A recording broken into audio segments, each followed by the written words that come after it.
Welcome to Red Pill Diaries. Further to my video a while ago where I said chill the F out, and it was the one after I was planting this garden, which is now starting to grow. Yay! All the strawberries over there. Anyway, it's going to be chock-a-block full of veggies soon because I used too many seeds because I don't really know what I'm doing. I'm just, writing the script as I go. Soon I'll have this area filled in stones so I can park on it, but I've got lots of veggies planted in here as well in this area, but it's going to be just a parking area, that spot. Yep, been doing a lot of work on the house, keeping busy at home because I just don't see the point of of getting all uppity and protesting. It is what it is, you know. We will never know what the reasons are, if the reasons aren't what we've been told, these lockdowns. Still noticing a lot of strange things happening around the world. Places like Central African Republic and Congo, which are always places which countries like China, USA, England, and many others, businessmen from countries that you wouldn't expect, like Norway. Norway is very similar to what Scotland would have been like if it wasn't destroyed, or not destroyed, effectively taken over by England. Yeah, that's the way to see it, really. Because we were no saints either, you know. A lot of, like, if you look at the people who most likely arrived in America first, Freemasons. Stonemasons, Freemasons, Scottish Rite, all this crap. They're Scottish, of course. And, old money was made from the tobacco trade. So Scotland profited off tobacco and tea to a degree, in the same way that the English Empire profited off heroin. Opium, sorry, not heroin specifically, it was actually opium, but same thing. Let me turn this volume down over here. I've just been trading all night because it's been the Bitcoin happening. All right, so let me continue on with my. What the hell was that? It must be Arabic. So yeah. Oh, that light's getting in the way. Right. So, what are the things you got to do during this pandemic, whatever it is? We don't really know. Again, don't go full speed towards One Direction because we don't know. One Direction, God, not the band. I mean the group. I mean the actors, whatever they are. Yeah. So basically, don't go full on into any one theory, including the theory that is presented to you by the powers that be. But the only thing you can do, the thing you should do, is think to yourself. What opportunities will there be? How might things change, and how could I fit into that change?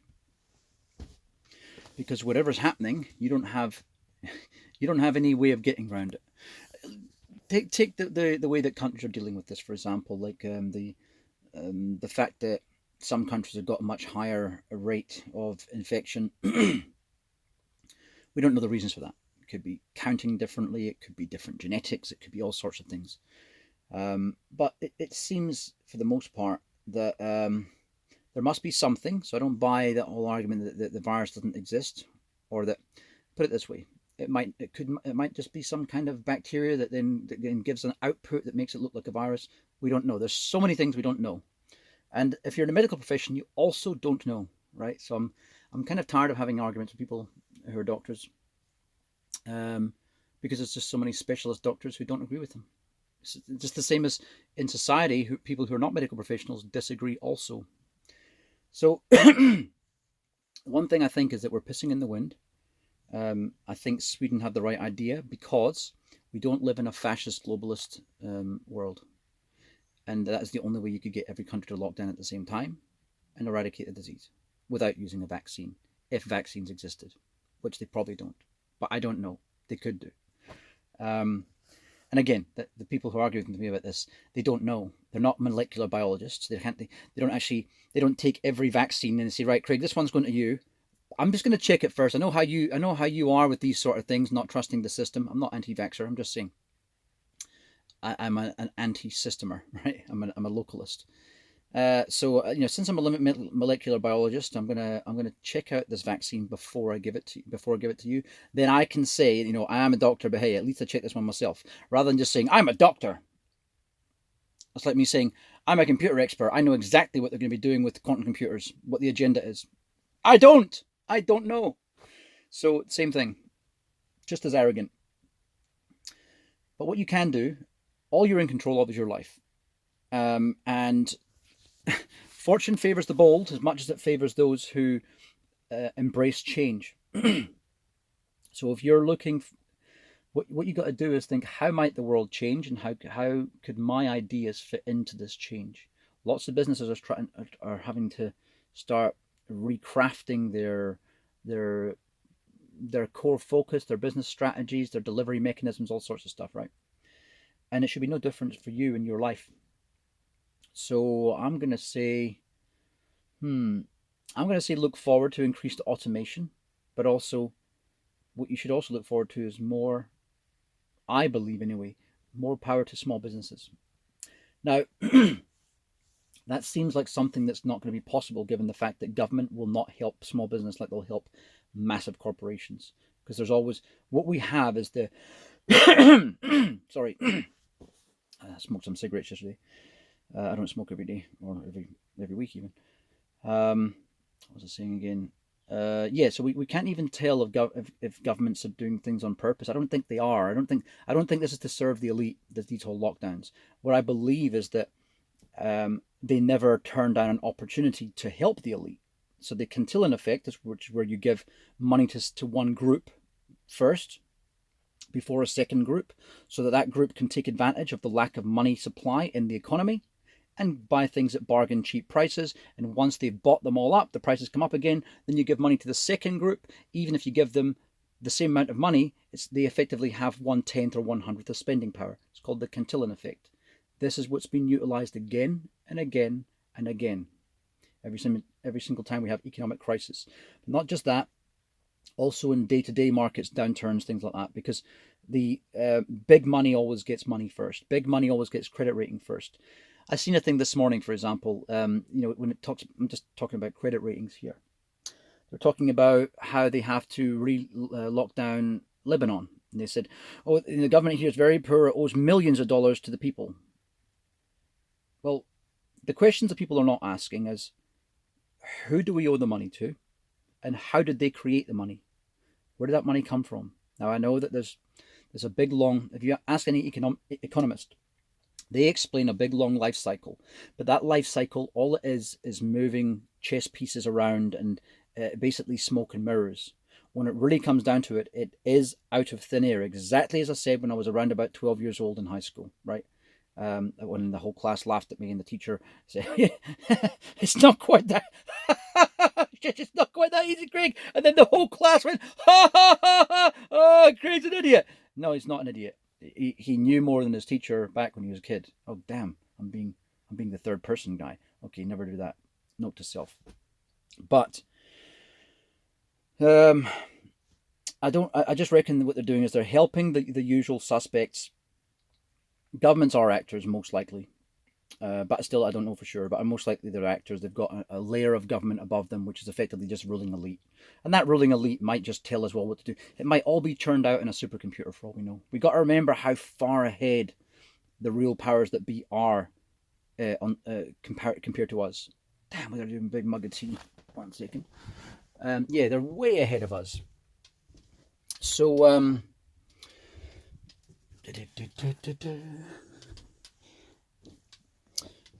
So it's highly likely that they have already perfected quantum computers. Not perfected, but have them well underway. They probably have these levels of AI.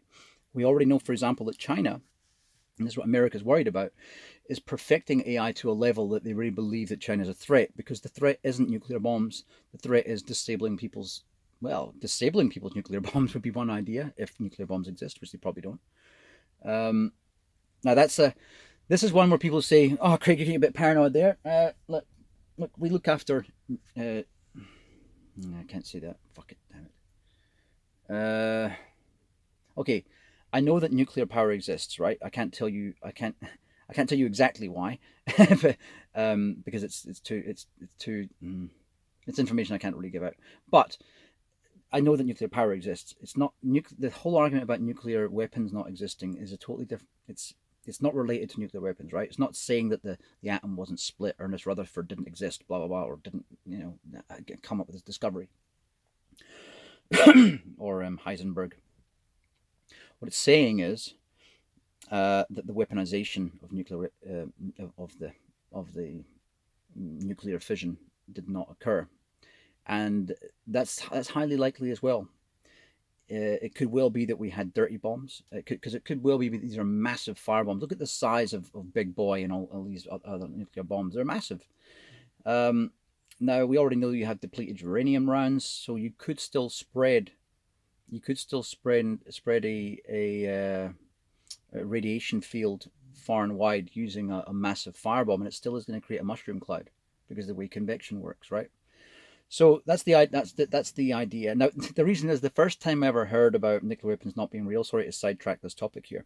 Was from the Scottish comedian Billy Connolly back in I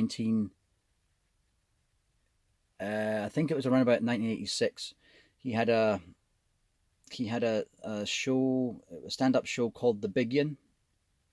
I think it was The Big Yin. It could have been a different one, but I think it was The Big Yin, Yin. It could have been a one after that. But yeah, it might have been The Big Yin. Anyway, he was talking about. He says these nuclear weapons. He says, where do they come from? He says who's what's it again? For all we know, they're filled with sandshoes and sweeties. And that was the first ever time. This is back in the late 80s that I heard the concept that maybe nuclear weapons don't exist. And it's quite funny how it's a concept that's kind of caught on around the world, and always did. I mean, there was people in the past who always doubted it as well. Now, of course, you get people who faced the flash, soldiers who were on the ships and things who faced the blast. If you think about the kind of heat that gets given off by the sun, well, something if you have an absolutely ginormous firebomb should actually create a similar effect. You know what I mean? Now, I understand that there's the radiation side again. You're talking about, great, but what about the radiation? That's the thing. The radiation could have just been spread. The fact that these people are in areas like Mururoa Atoll, many atolls in the South Pacific where they used to do nuclear testing, they could have just been exposed to radiation a lot. You don't really know. So anyway, but you also don't know that they don't exist. That's another thing that really annoys me about those people that say they don't exist, because you also don't know. Stop doing that. Okay.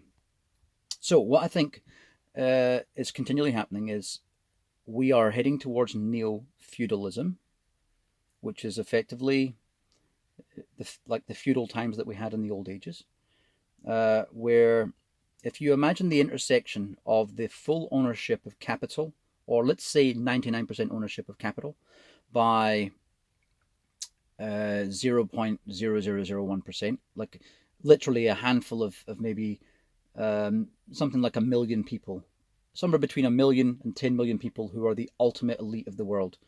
So they include millionaires. I think there's 21 million. I don't know the exact number. I think it's 21 million millionaires in the world. I need to look that up, actually, again. Damn it, it's really annoying. Please do look it up and give me in the comment section, because I'm not going to bother doing it. Ha! Right. Hey, look, my hat makes it look like I've got some kind of weird thing on my face. And the KYC systems on the computer don't work. Even when I shine my face up like this, it's so annoying. I spent ages trying to get on so I could trade Bitcoin on a more reliable platform than KuCoin, which ripped me off. Anyway, that's a different story. Yeah, 21 million. So I think that's the number worldwide. It doesn't matter. No point speculating. I don't know what it is. I just know that it's in the millions and it's not over 100 million. So those people will be fine. Those people's children will most likely be fine. There will be a continuation of feudalism that will go on, and you'll end up having something like a mixture of the movie The Hunger Games and movie The End Time. I think these are all on purpose, by the way, where there'll be a continual, basically a fight for the flag on top of the hill. You know what I mean? So people will end up just having power struggles, really, like we've always had, but the power struggles to drag money up to the top of the hill and leave the bottom drowning in the moat, or scrambling to get up the hill and being thrown a few scraps. Right? That's society. That is feudalism. That is the capitalism and socialism and communism that we've had. They've all fed the same end. So please don't, with this whole you're either this or that. I've got a brother who talks like that. It's alt right retardedness. It's libtard retardedness. So there's the retarded left and the retarded right are as bad as each other. There's no brownie points for being of either. You are equally as moronic if you subscribe to either side as being the correct party or the correct ideology, because there is no ideology that's correct. If I'm a libertarian minded person, uh, I can guarantee you right now, for the survival of the species, there will be times in the future where you will have to make a decision, if you're in a position of power, that will be deemed fascist. Why? Let me think of an example. Okay, you've got a situation where you don't have time to explain to everyone what's going on, but if you can't get them out of a building within 1 minute, everyone will die. You also are armed with guns, and no one in the building's armed with guns. What are you going to do? You've got 1,000 people to get out of the building. Are you going to run the risk of explaining to them all? Are you going to run the risk of, hey, pass it on, and please don't do Chinese whispers? No, you're not. Everyone get the yeep out. That's what you're going to do. Just take my word for it. Nothing will happen to you to just get the F out. It's the quickest way. Stampede if you have to. A few will die. But a few they'll get left behind. But it's the quickest way to drain the place, isn't it? There you go. That's fascism. I'm not going to think of a good example for communism, but I'm sure one will exist.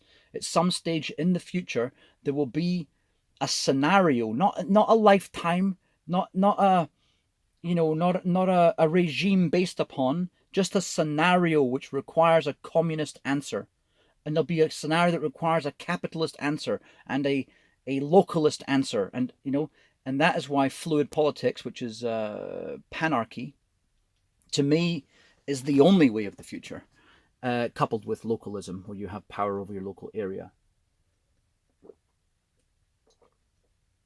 Yes, I am drinking tea out of a beer mug.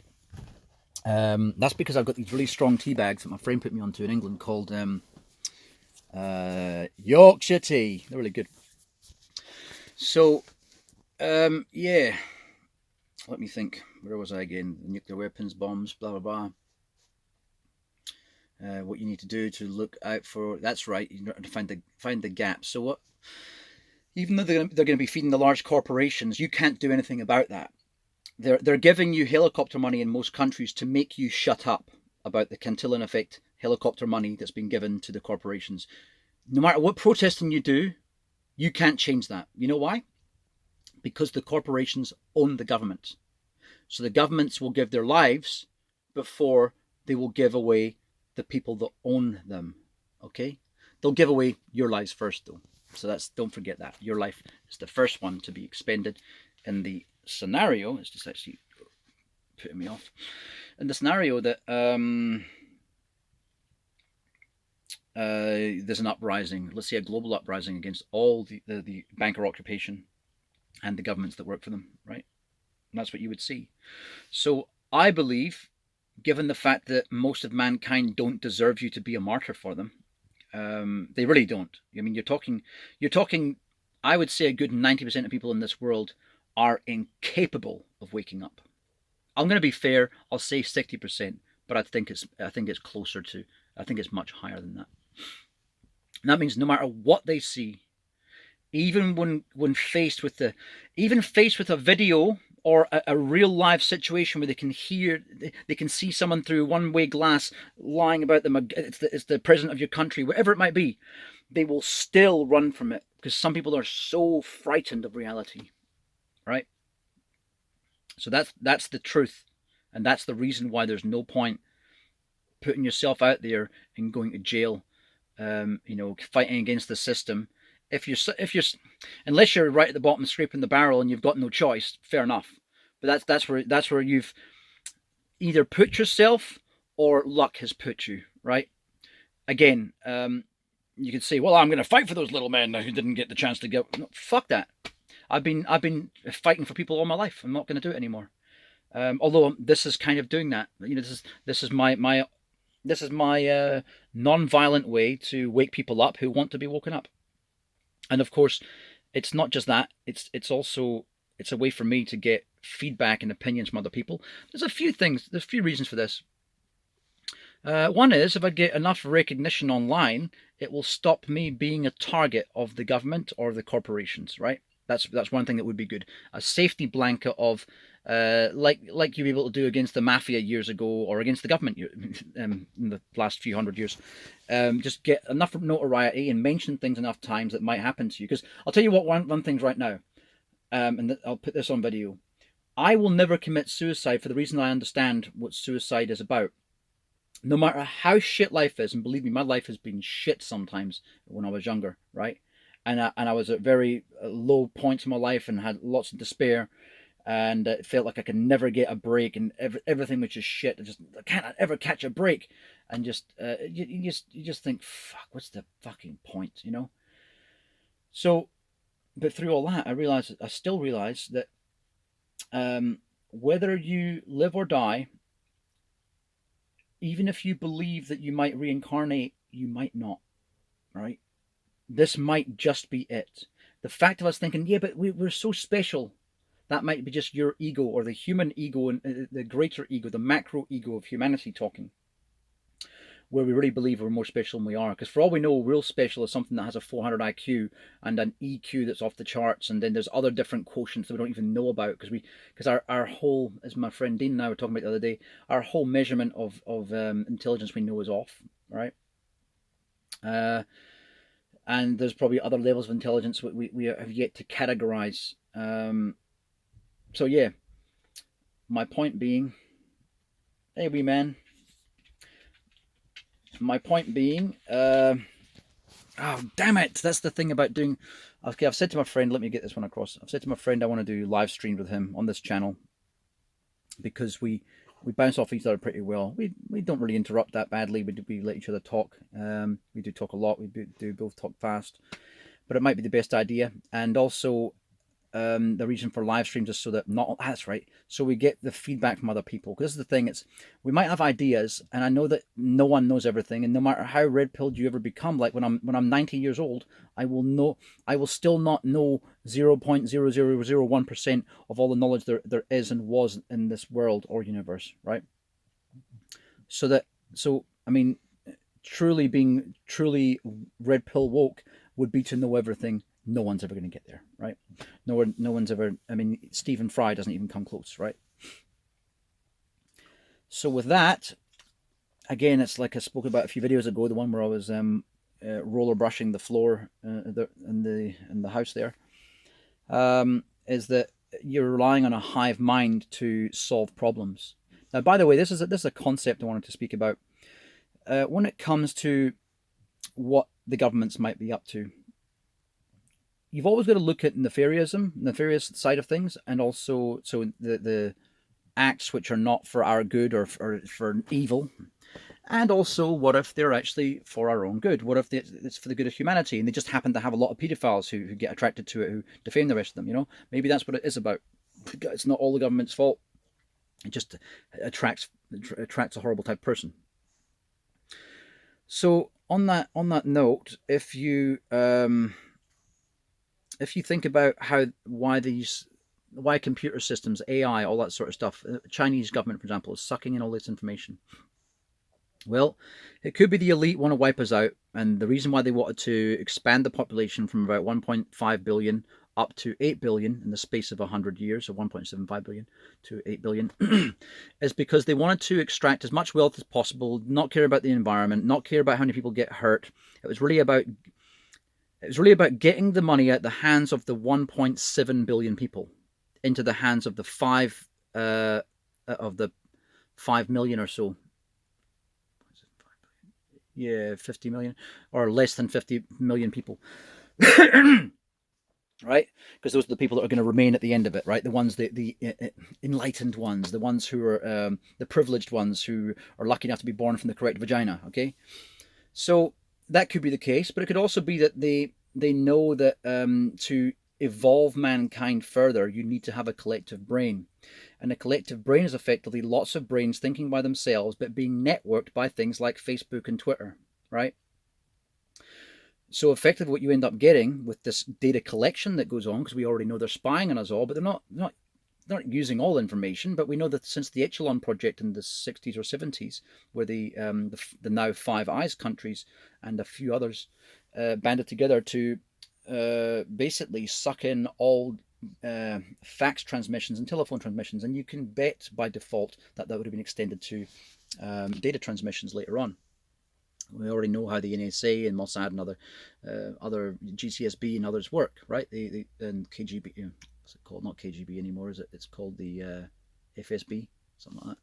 We know how they all work, right? So they're going to be spying on the people, but maybe it's not against us all. Maybe they have got a plan. Maybe the plan is once we can actually put our hive mind together, because maybe they've tried everything. They can't get over 100. They can't go over 200 IQ in a human being, even with genetic modification, right? That could be maybe a cap. And without the legal ability to say, right, let's genetically modify a person who's that 200 IQ, and then bring him up just to work on genetic modification to make the same thing again. So he makes someone who's 250, and so on and so on and so on. That could be one path to increased evolution to allow us to break free from this planet and seed the universe, which could be our collective purpose. Remember, an individual ant doesn't really have a purpose, does he? The ant colony has a purpose. Maybe that's what human beings are like. Maybe thinking that we're so special, it's the same thing, this macro ego, right? Maybe what it is we are just a cog in a wheel, but we all have a potential to contribute more than others do. And this is why different countries are trying different things. Like here, there's fascism over here, there's communism over there. It doesn't matter, just divide and conquer. To keep the population here doing our plan, because we know if they deviate from the plan, it won't serve us well. Look, I know this might not be true. I'm just saying, I'm putting it out there as a possibility, as I always do that in this channel, right? It's about possibilities, because we never have. Look, here's one thing about the doctors who believe things are true, other doctors that believe things aren't. I'm talking to you, Andy, if you're watching this. I called my friend a conspiracy theorist the other day because he was going on about people don't respect. People are such idiots, but they don't listen to us medical professionals. I'm like, hang on, but you're saying that this other doctor and this other doctor and this other doctor is full of shit. That means that you're thinking they're conspiring. That means you're a conspiracy theorist, right? And I mentioned this in my last video. So it's a scenario where, oh God, let me think. Where was I again? See, this would be better if I had people like lining up the side here and tell me, oh, you were talking about this, because my short-term memory is completely shot. Damn it, it's not going to come back again. Maybe I'm going to have to change the subject now. Doctors' different opinions on things. That's right. Conspiracy theories. Damn it, it's really going to get me now. Oh, I shouldn't sidetrack. It just screws me up. Oh, that's so annoying. Okay, I'm going to go back to the other thing about businesses then. So you can't change what the government's going to give to businesses and corporations, right? So what you can do is think, how can I fit into this? Now, localism, I believe there'll be, well, I already believe that countries like America should start to federalize more, right? Take power back to your states.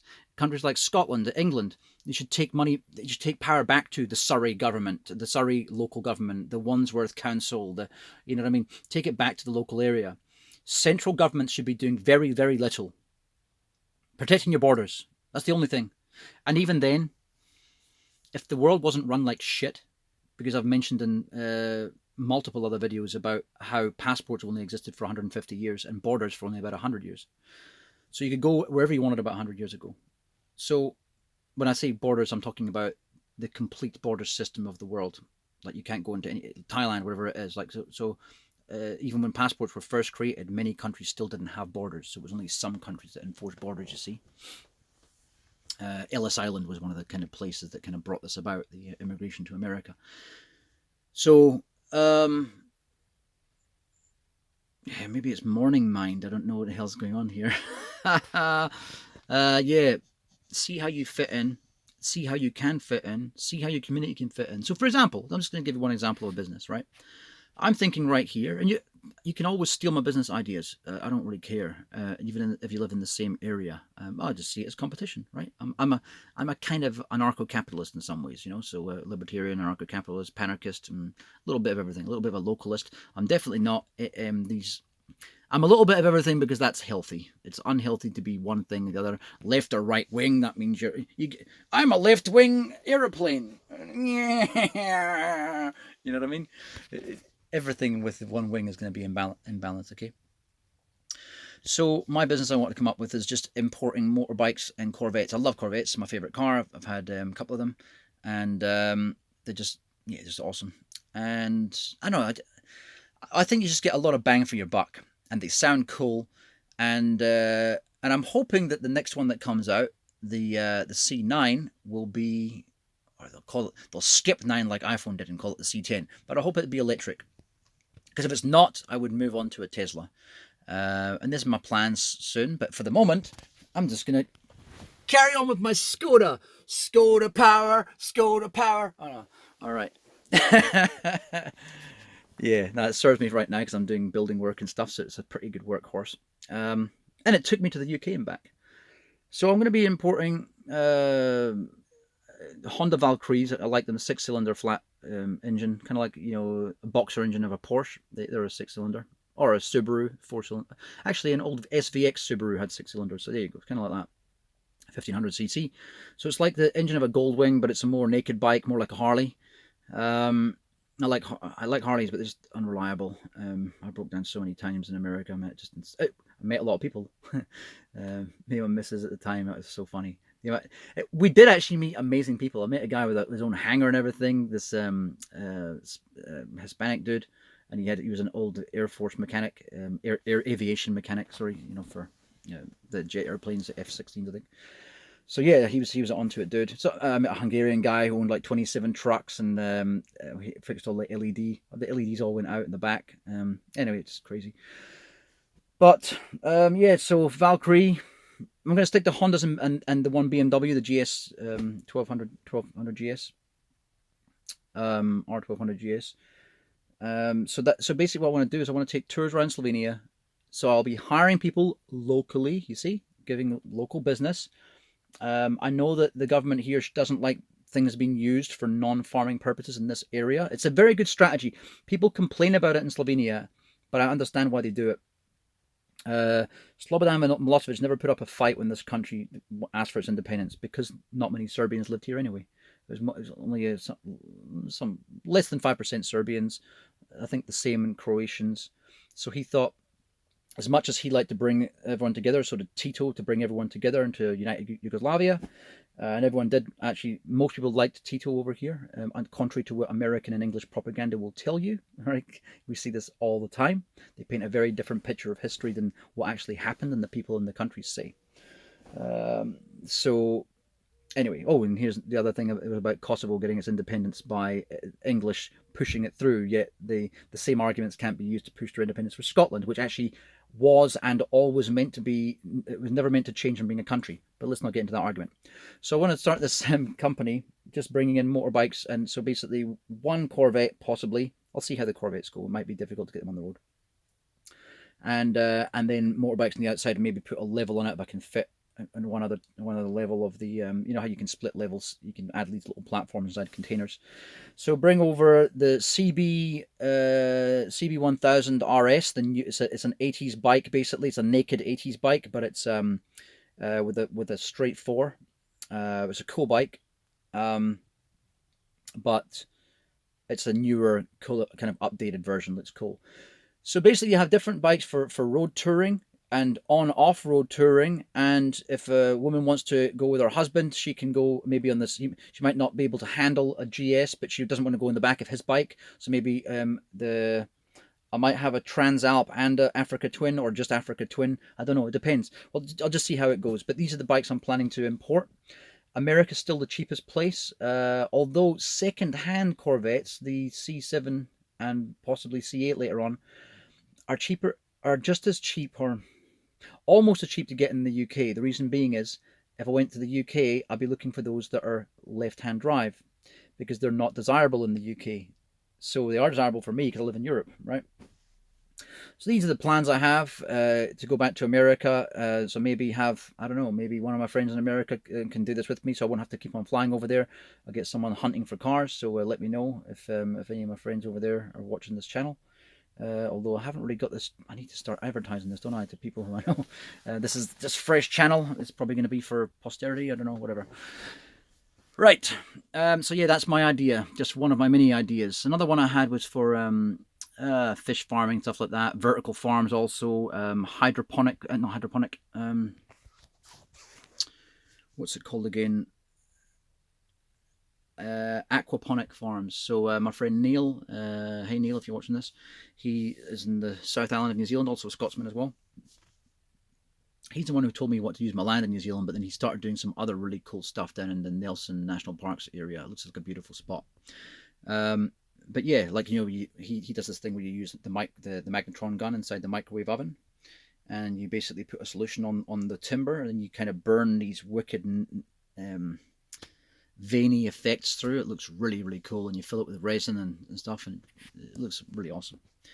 So what I mean is that people, look, this is the you need to understand. You need to stop relying on governments. They haven't. It's not, even if they have got your best interests at heart, even if you're a socialist, you can still have a socialist mindset, but just don't allow yourself to be so naive as to think that you're better off being fed and nurtured by someone else. You're not. You're better to have control in your own hands. And it doesn't mean that you're a shameless capitalist. It just means that you're an independent-minded person, and that you're also preparing.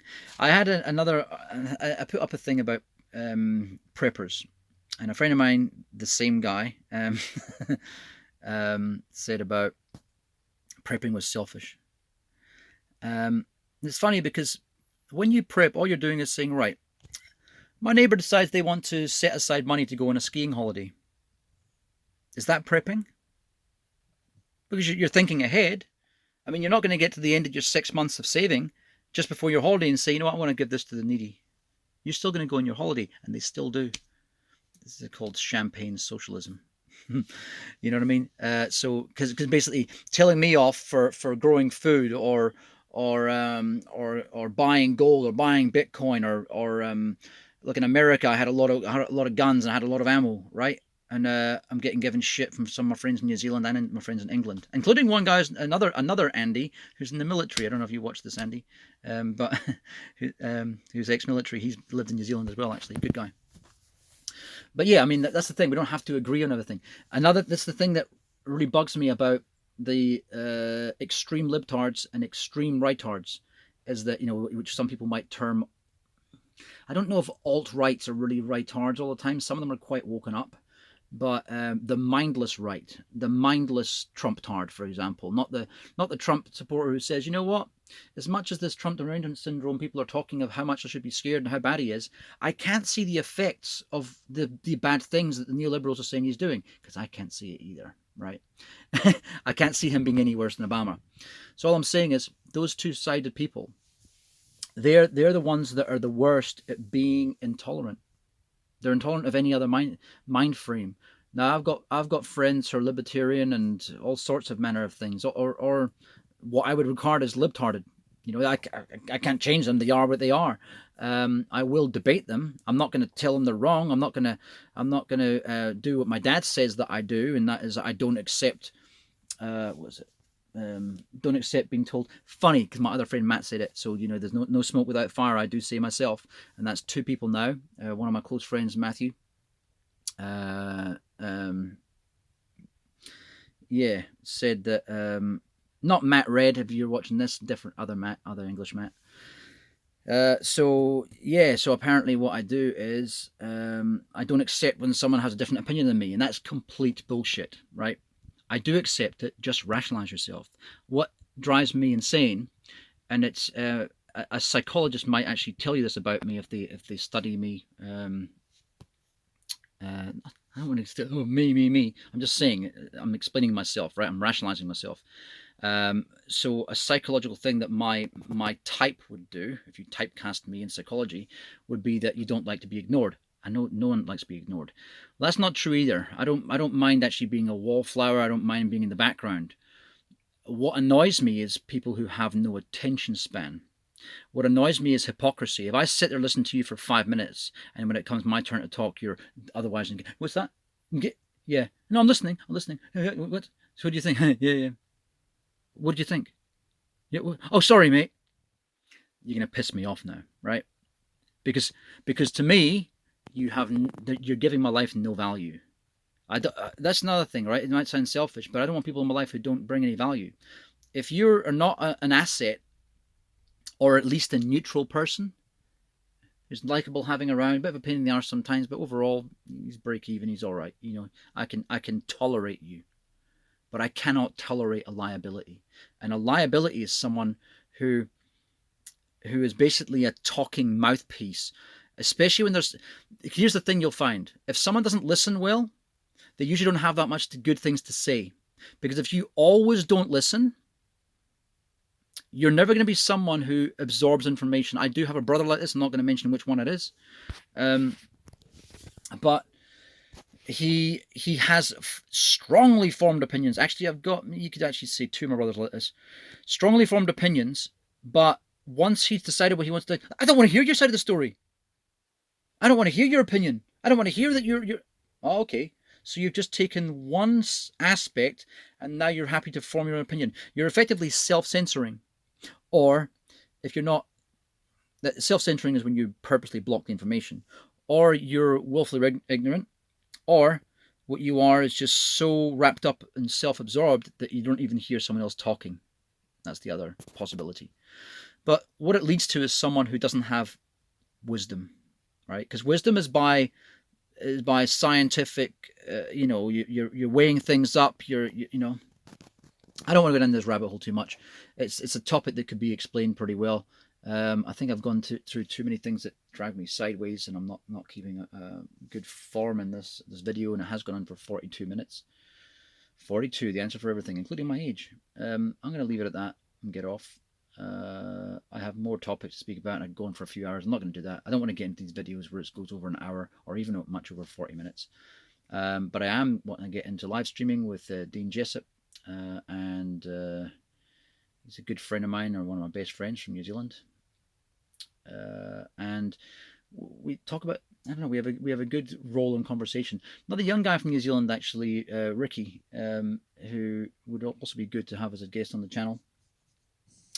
So we can start opening these things up to live stream, so we can get, I don't know, conversation coming in, and now I can read ideas from other people. Because the thing is, it's the sparking of ideas from others that leads to good conversation. It's a cognitive rabbit hole in some ways, rather than just like, oh, here's information, oh, look what I found. It's things that you think about. It's a very different kind of rabbit hole. You know what I mean? They're fun to explore. They're meaningful to explore because they can lead to innovation. They can lead to awakenings. Going down rabbit holes and deciding why JFK got killed is not going to change your life, or why whatever, the Project Paperclip or whatever the fuck. These things aren't going to change your life. Stop reading shit. It's just shit. It's things. Sometimes it's things that happened, but it's still shit. It adds no value to your life. So yeah, try to find ways to add value. Try to find where you fit into the new economy that we have coming to us. Try to own some Bitcoin. Buy the dips, but buy it now, because you know what? Now is a dip compared to where it's going to be. Although I believe it will go down in the next few months. Get yourself some gold, get yourself some silver, get yourself some platinum. I know, oh, Craig, who do you think I am? I don't know. Do you have a car worth over 20 grand? Fucking sell it, right? Get yourself 10 grand worth of those 4 things. If you live in a country that has guns, get yourself a cheaper gun that only costs 300 if you don't already have one, and some ammo. Ammo can be sold. I sold all my ammo for fuck all when I left America, right? For a fraction of what I paid for it. Ammo would be, buy seeds. Start planting seeds, but also have some on hand. These are how you keep yourself more self-sufficient, Group together with your neighbors.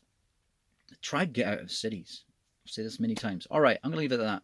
It's been Red Pill Diaries. You've been you. I've been Craig.